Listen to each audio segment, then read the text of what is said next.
دمه خفيف، جنبه بياكل بشكل مخيف، أما بنسى ده شخص ظريف. مرسو فلفول، بعمل واجبي واخلص حاجتي وبستناهم على طول، تعالى اتفرج ضحك كتير.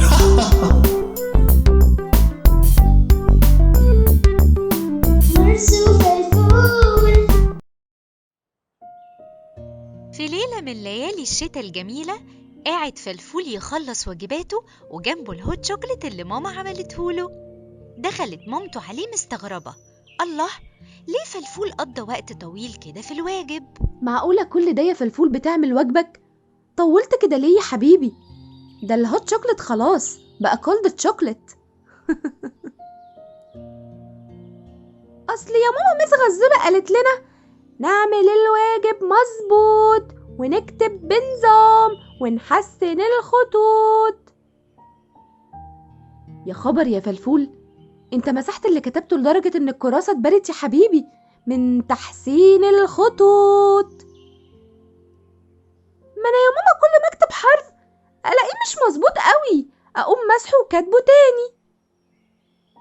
بس اكيد مس غزولة ما كانتش قصدها مظبوط للدرجة دي يا حبيبي. وراح فلفول المدرسة تاني يوم وهو لابس الايس كاب بتاعه والجوانتي وشنطته على ظهره، ورن جرس المدرسة ودخلت مس غزولة. السلام عليكم يا حلوين، صباحكم جميل زيكم. وعليكم السلام ورحمة الله وبركاته. ممكن أشوف الواجبات بتاعتنا؟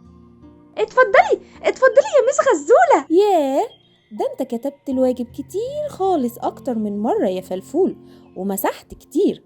ممكن تشرح لي ايه اللي حصل؟ اصلك قلت يا مس نعمل الواجب مظبوط ونكتب بنظام ونحسن الخطوط. أيوة يا فلفول، أنا قلت كده، بس مظبوط يا فلفول معناها أجتهد قدر إمكاني وأتعلم من أخطائي وأحسن باستمرار من اللي أنا بعمله، إنما مش معناها أمسح حرف حرف كل مرة.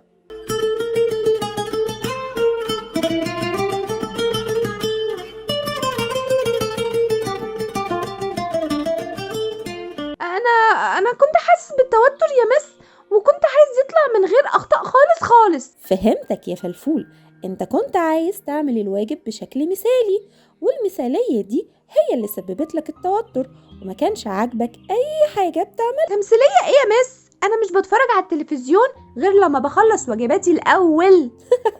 مثالية يا فلفول، مثالية يعني تبقى عايز تعمل كل حاجة من غير ما تغلط ابدا، فتقوم ما يعجبشك حاجة ابدا، فتحس بالتوتر وانك مش مبسوط خالص وتتعطل وتبوظ الكراسة كده من كتر المسح بالاستيكة. فهمتك يا مس. انا كنت عايز اكتب زي خطك الجميل ده ويطلع زيه بالظبط. انا اكبر منك بكتير يا فلفول، وياما غلطت وحسنت خطي ورجعت غلطت وبعدين حسنت.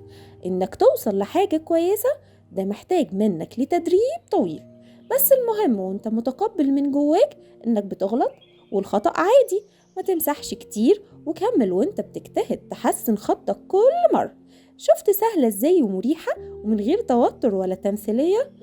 قصدي مثالية، لخبطتني يا فلفول.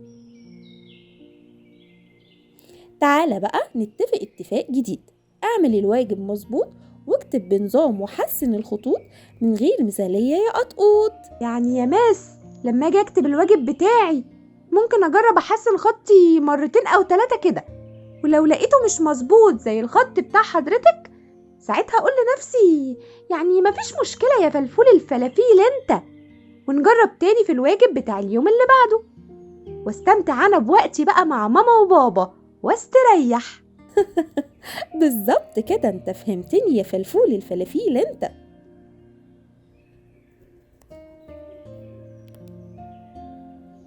ويلا بقى نكمل حصتنا علشان قربنا نروح على البيوت.